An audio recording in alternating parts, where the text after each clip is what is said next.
तो हेलो दोस्तों, स्वागत है आपका अपना यूट्यूब चैनल इक्वल बोर्ड पर। आज की इस वीडियो में हम आपको बताने वाले हैं क्लास 10 आज 7 का चैप्टर 2, जो कि चैप्टर 2 का नाम है राज्य एवं राष्ट्र की आय।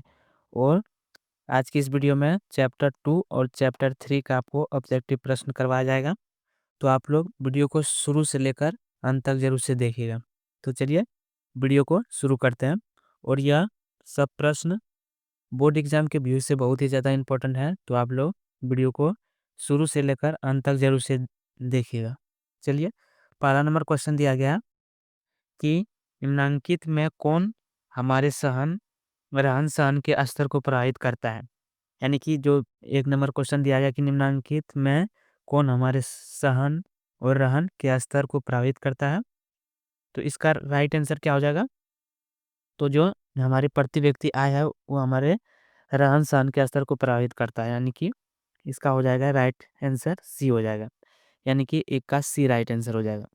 चलिए, दूसरा नंबर क्वेश्चन दिया गया है कि भारत में राष्ट्रीय आय की गणना कौन करता है।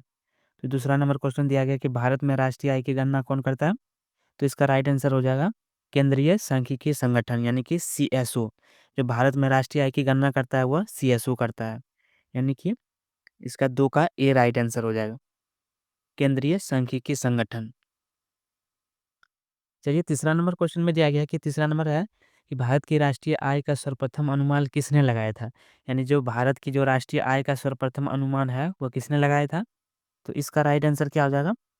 तो 3 का राइट आंसर हो जाएगा दादा भाई नौरोजी ने लगाया था, यानी भारत की राष्ट्रीय आय के सर्वप्रथम अनुमान दादा भाई नौरोजी ने लगाया था। 4 नंबर क्वेश्चन में दिया है कि भारत में किस राज्य की प्रति व्यक्ति आय सर्वाधिक है। यानी कि भारत में किस राज्य की, यानी कि किस राज्य की जो प्रति व्यक्ति है वह सबसे अधिक है, यानी कि सबसे अधिक प्रति व्यक्ति आय है। तो 4 का राइट आंसर क्या हो जाएगा, तो इसका राइट आंसर हो जाएगा 4 का गोवा। भारत में किस राज्य की प्रति व्यक्ति आय सर्वाधिक है, तो गोवा का, यानी 4 का डी राइट आंसर हो जाएगा।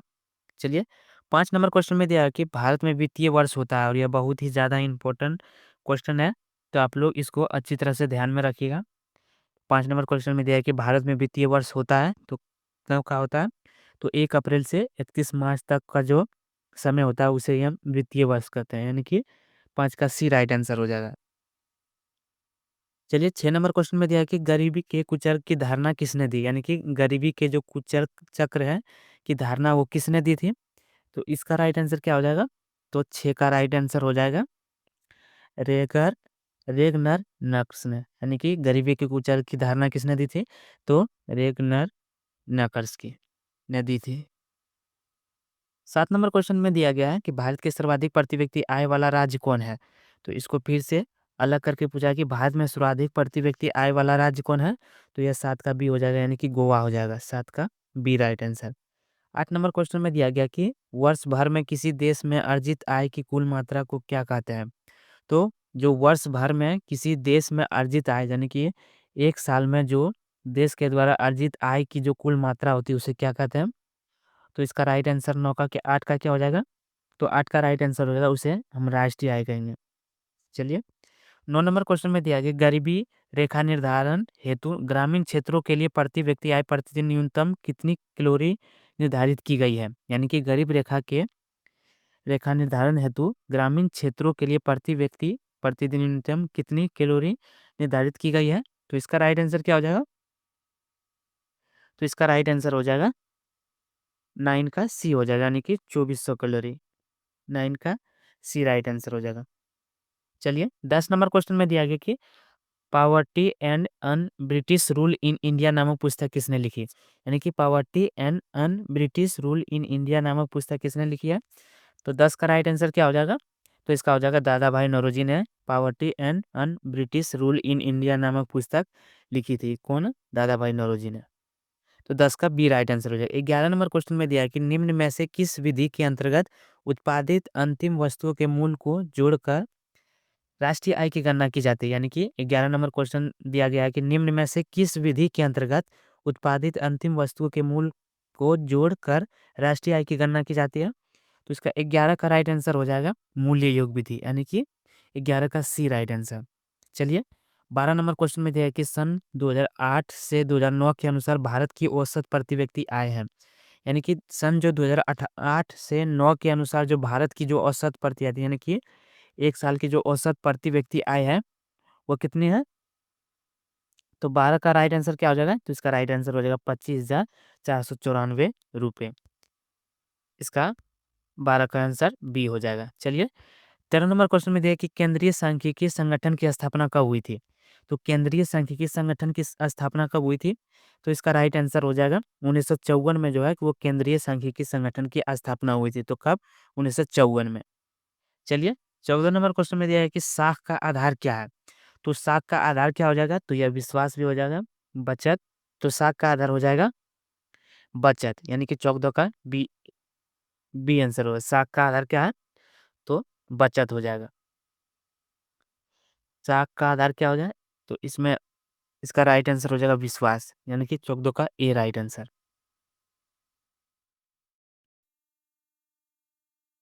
चलिए 15 नंबर क्वेश्चन में देखते हैं कि विकसित देशों की आय में वृद्धि के लिए किस पद का प्रयोग होता है? यानी कि विकसित देशों की जो आय है में वृद्धि के लिए किस पद का प्रयोग होता है? तो इसका राइट आंसर हो जाएगा आर्थिक वृद्धि का, यानी कि आर्थिक वृद्धि में विकसित देशों की आय में वृद्धि होता है। चलिए 16 नंबर क्वेश्चन में दिया गया कि गरीबी के कुचक्र की धारणा किसने दी थी? तो यह क्वेश्चन 2 बार रिपीट हो गया है, तो आप लोग इसको ध्यान में रखिएगा कि गरीबी के कुचक्र की धारणा किसने दी थी? तो रेगनर नक्स ने दी थी। 16 का D right answer. 17 number question में दिया गया कि बिहार के किस जिले की प्रति व्यक्ति आय सर्वाधिक है? तो 17 नंबर का राइट आंसर क्या हो जाएगा? तो ये बिहार के किस जिले की प्रति व्यक्ति आय सर्वाधिक है? तो यह बिहार के बारे में बोल रहा है, तो इसका राइट आंसर हो जाएगा पटना। पटना की जो है प्रति व्यक्ति आय सबसे सबसे अधिक है बिहार में। जिस देश की राष्ट्रीय आय अधिक होती है वह देश क्या कहलाता है? तो जिस देश की जो राष्ट्रीय आय वो अधिक होती है तो वह देश विकसित कहलाता है, यानी कि 18 का बी राइट आंसर हो जाएगा। चलिए 19 नंबर क्वेश्चन में दिया गया है कि 19 नंबर, भारत में प्रति व्यक्ति आय सबसे कम किस राज्य का है? यानी कि भारत में जो है, भारत का जो प्रति व्यक्ति आय सबसे कम किस राज्य का है? तो 19 का राइट आंसर क्या हो जाएगा? तो इसका हो जाएगा बिहार, यानी कि बिहार की जो प्रति व्यक्ति आय है वो सबसे कम है। 20 नंबर क्वेश्चन में दिया है कि प्रत्यक्ष कर के अंतर्गत निम्न में से किसे शामिल किया गया है? तो प्रत्यक्ष कर के अंतर्गत निम्न में से किसे शामिल किया गया है? तो 20 का राइट आंसर हो जाएगा आयकर को, यानी कि प्रत्यक्ष कर के अंतर्गत निम्न में से किसे शामिल किया गया? तो आयकर को। चलिए चैप्टर 3 नंबर में देखते हैं। चैप्टर 3 है मुद्रा बचत एवं साख, यानी चैप्टर 3 का नाम क्या है? चैप्टर का नाम तो मुद्रा बचत एवं साख। तो इसका आज हम लोग ऑब्जेक्टिव क्वेश्चन को कर लेते हैं। ऑब्जेक्टिव क्वेश्चन 21 नंबर का दिया गया है कि साख का अर्थ है। तो साख का अर्थ क्या हो जाएगा? तो इसमें है, पहला ऑप्शन दिया गया है विश्वास करना, बी ऑप्शन है ऋण लौटाने की क्षमता, सी ऑप्शन है ए और बी दोनों, और डी ऑप्शन दिया हुआ इनमें से कोई नहीं। तो साख का अर्थ क्या हो जाएगा? तो विश्वास करना या तो ऋण लौटाने की क्षमता, यानी कि 21 का सी राइट आंसर होगा, ए और बी दोनों हो जाएगा, क्योंकि जो साख का अर्थ है वह विश्वास करना भी है और ऋण लौटाने की क्षमता भी हो जाएगा। चलिए 22 नंबर क्वेश्चन में दिया गया है कि विनिमय का सर्वोत्तम माध्यम है। तो विनिमय का सर्वोत्तम माध्यम क्या हो जाएगा? तो 22 का राइट आंसर होगा मुद्रा, यानी कि विनिमय का सर्वोत्तम माध्यम है तो वह मुद्रा है, यानी कि 22 का बी है राइट आंसर हो जाएगा। चलिए 23 नंबर क्वेश्चन में दिया गया है निम्न में से कौन शाख मुद्रा का उदाहरण है? तो शाख मुद्रा का उदाहरण कौन सा हो जाएगा? तो निम्न में से कौन शाख मुद्रा का उदाहरण है? तो 23 का राइट आंसर हो जाएगा बैंक ड्राफ्ट, यानी कि 23 का B right answer. 24 number question में दिया है कि निम्न में से कौन प्लास्टिक मुद्रा है? तो प्लास्टिक मुद्रा मुद्रा कौन सा हो जाएगा? तो निम्न में से कौन प्लास्टिक मुद्रा है? तो 24 का राइट आंसर हो जाएगा डेबिट कार्ड, यानी कि निम्न में से कौन प्लास्टिक मुद्रा है? तो वह डेबिट कार्ड हो जाएगा। चलिए 25 नंबर क्वेश्चन में दिया गया है कि रूस की मुद्रा क्या है? तो रूस रूस की जो मुद्रा है वो क्या है? तो इसका राइट आंसर क्या हो जाएगा? तो 25 का राइट आंसर हो जाएगा रूबल, यानी कि रूस की मुद्रा क्या हो जाएगा? तो रूबल हो जाएगा। चलिए 26 नंबर क्वेश्चन में दिया गया कि स्वीडन की मुद्रा क्या है? तो स्वीडन की मुद्रा क्या हो जाएगा? 26 का राइट आंसर हो जाएगा डी, यानी कि क्रोना। चलिए 27 नंबर क्वेश्चन में दिया है कि टाका किस देश की मुद्रा है? तो टाका किस देश की मुद्रा है? तो यह बांग्लादेश का है, यानी कि 27 का डी राइट आंसर हो जाएगा। बांग्लादेश की मुद्रा क्या है, तो वह टाका है।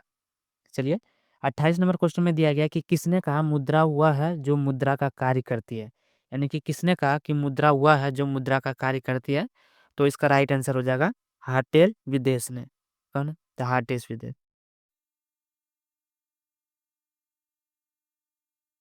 तो किसने कहा मुद्रा वह है जो मुद्रा का कार्य करती है, तो इसका राइट आंसर हो जाएगा 28 का डी, यानी कि हार्टल विदेश ने। चलिए 29 नंबर क्वेश्चन में दिया गया कि मनुष्य के आर्थिक जीवन में सबसे महत्वपूर्ण क्या है। तो 29 नंबर का क्वेश्चन दिया गया कि मनुष्य के आर्थिक जीवन में सबसे महत्वपूर्ण क्या है, तो इसका राइट आंसर क्या हो जाएगा, तो इसका राइट आंसर हो जाएगा कि मनुष्य के आर्थिक जीवन में सबसे महत्वपूर्ण है तो वह मुद्रा है, यानी कि 29 का बी राइट आंसर हो जाएगा। चलिए 30 नंबर क्वेश्चन में दिया है कि निम्न में से कौन सा मुद्रा का एक आधुनिक रूप नहीं है, यानी कि निम्न में से कौन सा मुद्रा है इसका आधुनिक रूप नहीं है, तो 30 का राइट आंसर क्या हो जाएगा, तो इसका हो जाएगा जमा, यानी कि निम्न में से कौन सा मुद्रा है ये जो आधुनिक रूप नहीं है तो वह जमा हो जाएगा। चलिए 31 नंबर क्वेश्चन में दिया है कि आजकल मुद्रा का कौन सा रूप अधिक प्रचलन में है, तो इसका राइट आंसर क्या हो जाएगा, तो आजकल मुद्रा का कौन सा रूप अधिक प्रचलन में है, तो इसका हो जाएगा पत्र मुद्रा, यानी कि पत्र मुद्रा जो मुद्रा हो जाएगा वह इसका अधिक प्रचलन है, यानी कि जो सिक्के की जो मुद्रा होती है वो बहुत ही कम चलता है, जो कागज का मुद्रा है वो अधिक चलता है, यानी कि पत्र मुद्रा हो जाएगा। चलिए 32 नंबर क्वेश्चन में दिया है कि प्रधानमंत्री नरेंद्र मोदी ने विमुद्रीकरण की घोषणा कब की, यानी कि विमुद्रीकरण की घोषणा कब की, तो इसका राइट आंसर क्या हो जाएगा, तो प्रधानमंत्री नरेंद्र मोदी ने विमुद्रीकरण की घोषणा कब की थी, तो इसका राइट आंसर हो जाएगा 8 नवंबर 2016 को नरेंद्र मोदी ने विमुद्रीकरण की घोषणा की थी, यानी कि 8 नवंबर 2016 में। तो 32 का राइट आंसर ए हो जाएगा। तो चलिए आज के लिए बस इतना ही। वीडियो आप लोग को अच्छे लगे तो वीडियो को आप लोग लाइक जरूर से कीजिएगा, और चैनल पर नए हैं तो चैनल को आप लोग सब्सक्राइब भी जरूर से कर दीजिएगा। और अगले वीडियो में आपको चैप्टर 4 और 5 का जो बचा है वो भी आपको पूरा करा दिया जाएगा। तो आप लोग वीडियो को लाइक जरूर से कर दीजिएगा और चैनल को सब्सक्राइब भी जरूर कर दीजिएगा।